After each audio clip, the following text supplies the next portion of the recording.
आज ही Doubtnut app download करें।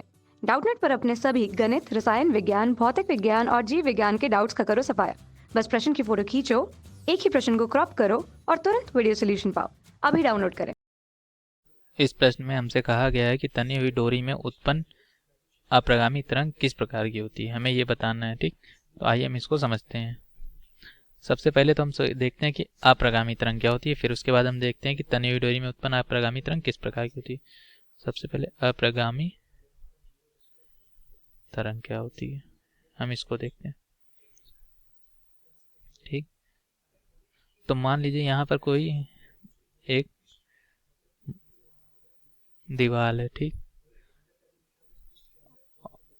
और यहाँ पर इसमें हमने एक रस्सी बांध रखी है जो कि तनी हुई अवस्था में, रस्सी या डोरी जो कि प्रश्न में कहा गया।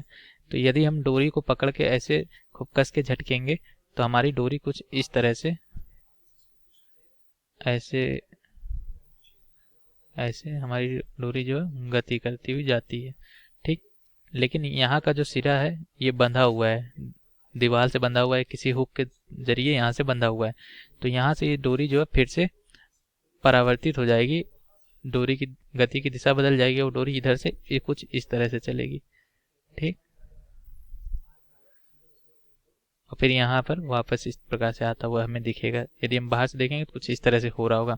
तो ये जो जिधर से हमने इसको गति दी, ये जो तरंग गई है, इसको हम कहते हैं आपतित तरंग, आपतित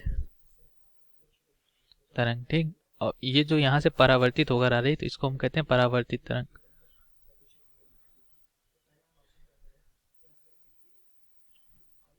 तो आपतित तरंग और परावर्तित तरंग के अध्यारोपण से जो तरंग बनती है उसी को हम कहते हैं अप्रगामी तरंग। तो ये जो तरंग हमें बनी दिखाई दे रही है ये अप्रगामी तरंग है।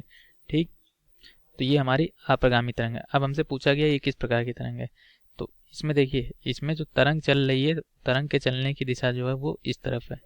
हमने जो तरंग भेजी थी इसको आप फिर से चित्र बना लीजिए इसका। ये हमारी दीवार थी जिससे कि हमारी जो है डोरी बंधी हुई थी। ये पहले डोरी सीधी थी, जब हमने इसमें तरंग उत्पन्न की डोरी कुछ इस तरह से हो जाए। इसमें हम सिर्फ आपतित तरंग को लेकर समझ रहे हैं। तो जब हमारी डोरी चल रही है वो कुछ इस दिशा में जा रही है, मतलब हमारी जो तरंग ये बनी है वो तरंग चलने की दिशा जो है वो ऐसे है। ये हमारी है तरंग चलने की दिशा, वो इस तरफ है। ठीक, जिधर हमने तीर से दिखाया है, बाएं तरफ से दाएं तरफ की ओर। और यहाँ पे तरंग किस माध्यम में चल रही है, तो तरंग जो चल रही है वो तनी हुई डोरी में चल रही है। तो यहाँ पे जो माध्यम है वो तनी हुई डोरी है। तो हम देख रहे हैं जो तरंग चलने की दिशा है और माध्यम के जो कण है वो तरंग चलने की दिशा के लंबवत कंपन कर रहे हैं। मतलब डोरी के जो कण वो तरंग चलने की दिशा के लंबवत कंपन कर रहे हैं। इसको अगर आपको इस डोरी में बहुत सारे कण होंगे तो वो सब एक ऐसे मतलब ऊपर जा रहे हैं और फिर नीचे आ रहे हैं, मतलब वो सभी कण अब तरंग चलने की दिशा के लंबवत कंपन कर रहे हैं, क्योंकि तरंग जो चल रही है वो तो इस दिशा में चल रही है ऐसे, और कण जो है वो लंबवत कंपन कर रहे हैं।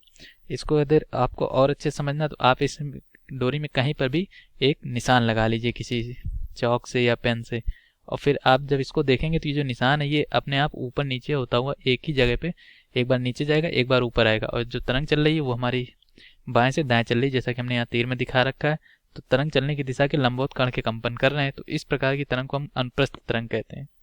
अनुप्रस्थ तरंग में क्या होता है, अनुप्रस्थ तरंग में जो माध्यम के कण होते हैं वो तरंग चलने की दिशा के लंबवत कंपन करते हैं।